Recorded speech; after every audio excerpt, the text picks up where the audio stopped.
Hello and welcome to another episode of Mountainside Thoughts here on Heavenward Thinking. Today I'm here again with Mike Basco and we're continuing our journey through the Sermon on the Mount series, and we're starting on Treasures in Heaven, starting in verse 19 of Matthew 6. So I'll read it and we'll get right into our topic today. Do not store up for yourselves treasures on earth, where moths and vermin destroy, and where thieves break in and steal. But store up for yourselves treasures in heaven, where moths and vermin do not destroy, and where thieves do not break in and steal. For where your treasure is, there your heart will be also. The eye is the lamp of the body. If your eyes are healthy, your whole body will be full of light. But if your eyes are unhealthy, your whole body will be full of darkness. If then the light within you is darkness, how great is that darkness? No one can serve two masters. Either you will hate the one and love the other, or you will be devoted to the one and despise the other. You cannot serve both God and money. So, Mike, as we look at this section, what stands out to you first? I think what's interesting about this section is Jesus is kind of giving three different teachings in this. He goes, instead of staying with one singular parable or one singular sort of thought, he goes into three different but very important teachings. The first one is starting off with storing up treasures on earth, where, like he says, where moths and vermin destroy and where thieves break in and steal. It's like the stuff that you have on earth. It may be a lot of fun, or it might be stuff that you really enjoy, but it's not going to last forever. You can't take it to heaven with you when you die. It's only temporary. And while it may give you temporary happiness, it's not going to give you the joy that you would receive like you do with Jesus. So it's not like our goal should not be to pile up material possessions. We can still enjoy them, and be thankful for them. We can thank God that we have this certain kind of blessing, but it shouldn't be our goal in life is to pile up stuff. Instead, it should be treasure in heaven, as it says, where there aren't thieves that are going to steal our stuff, or nothing's going to erode or wear out. And by storing up treasures in heaven, we're making an investment for our future and in ourselves and in God's kingdom as well. So I think that's really the key of the first couple verses there. Absolutely. And I think this whole section, as you pointed out, there's these three individual sections in this larger section. But I think the whole thing, we could kind of sum it all up with, it's about our focus. Where is our focus in life? And I think this is a great example of really what we are all about here at Heavenward Thinking, which is putting our focus heavenward and not on earthly things. And as you pointed out, we have to first, in those first couple verses, it points out, where is our treasure? What are we valuing? Are we making everything about this life on earth and getting all of our treasure and rewards here? Which all this chapter has been talking about rewards. And if we get rewarded on earth, we're not going to get those rewards in heaven. So this is a great section to point us once again toward our focus being heavenward. And then we get into the second section, which is about the eye is the lamp of the body. I think that also, it's really about our focus. Where is our focus in life? Is it on what is heavenward? Is it on what is godly, what is good? Or is it full of darkness and wickedness and the things of this world? And then in the last couple of verses, it's about serving. One person can't serve two masters. And again, that reminds us of our focus can't be in two different places. It's got to be on one thing. Is it going to be on earth or is it going to be heavenward? And I think that's a great thing here to kind of sum up all three parts.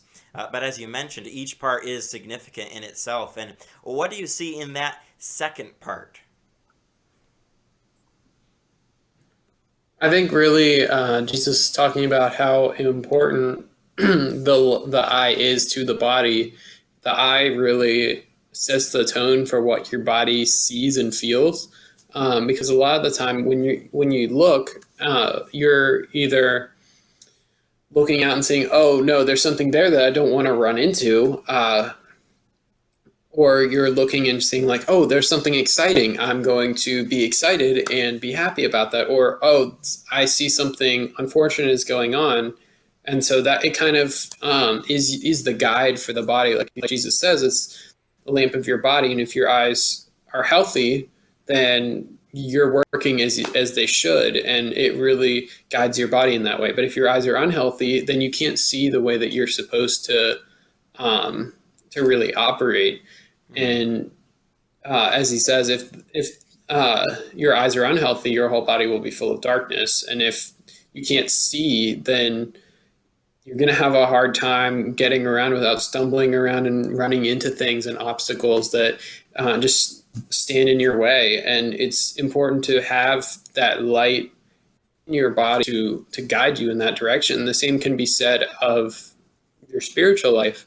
If you have Jesus as sort of the light of your body, then you can focus on him. But if not, then you're going to have trouble and you're going to trip over stuff or fall into things or run into things because you're not being guided in the right way. And so then your whole body is in darkness. And how great is that darkness? Absolutely. I think it's so important for us to see when we see these illustrations that Jesus gives throughout the Sermon on the Mount, and even just throughout all of his ministry. He gave all these illustrations using natural things in the world and then having a spiritual meaning. When we look at this about the eye, and we, as you pointed out, we can relate that really easily to our spiritual life. And it's so important that we have Jesus as the light of our life, as the light of our body. We're called to be lights. We're called to be lights, the light of the world, as we talked about in Matthew chapter 5. So we have to have Jesus inside us. We have to have the light. We can't be a light if we don't have the light ourselves. So it's so important for us to have our eyes healthy, to have our spiritual life healthy, to make sure that our focus is right and our focus is on Jesus. If we don't have our focus on Jesus, we're not going to be able to have the light ourselves or share that light with other people. So it's really important that we make sure we're in a healthy spiritual place in life so that we can help those around us get into a healthy spiritual place in life. What do you see then in the last verse there in verse 24? Well, obviously it says no one can serve two masters. So it's all about where you really put your attention. Either you'll hate the one and love the other, or you'll be devoted to the one and despise the other. You cannot serve both God and money. And this verse, nowhere in this verse does it say that money is evil or it's the root of the devil or it's a problem. You just have to show discernment and not only not make money your God, but be thankful to God for what you have and what you have blessings wise. And as a result, you're going to serve God better because you have that blessing that you can use to bless other people.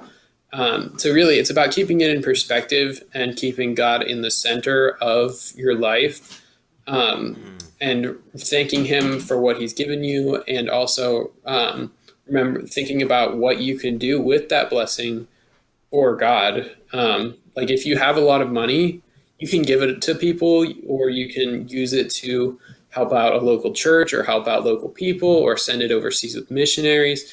And so there's that resource that you can use to further God's kingdom. But if we get real stingy with what we have, or we say like, I have this money, this is a right for me to use this. It's important to me, and I don't care what God tells me to do it. That's when it becomes a problem, because then it's becoming our idol, and we can't have that happen.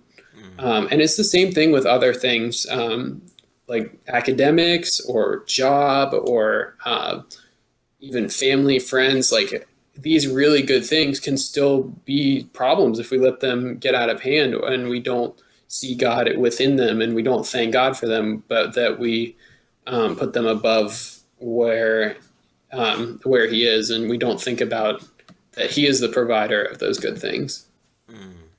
Absolutely. And I love how you pointed out how in this passage it's talking about you cannot serve both God and money, but it can be, like you said, so many other things that we put in that place there. We can look at all the kinds of things that we get too attached to in life, and we can substitute that in there for serving money, because not all of us will fall into the trap of serving money instead of God, but certainly all of us fall into a trap of serving something else rather than serving God. So it's so important that when we look at this, we might think, oh, well, we're good there. I don't make a lot of money, or I don't have too much, or I don't have that selfish greed of money, but we have other sins in our life that keep us away from God, that we put above God, and even good things, like you pointed out, like academics and family and friends and stuff like that. So many times we serve those things rather than serving God.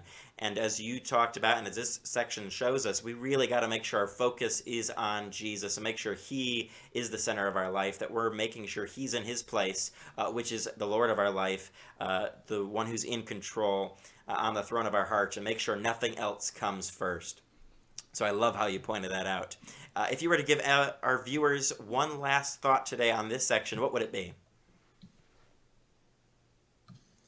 Like you said, this section, it may look like it's initially unrelated, but there's a reason that it's in that break together. It's all about keeping perspective and making sure that you're in the right headspace when it comes to it, for thinking heavenward, for making sure that your eyes are in a good spot and that they're on Jesus, and that you're not serving something else other than Jesus himself.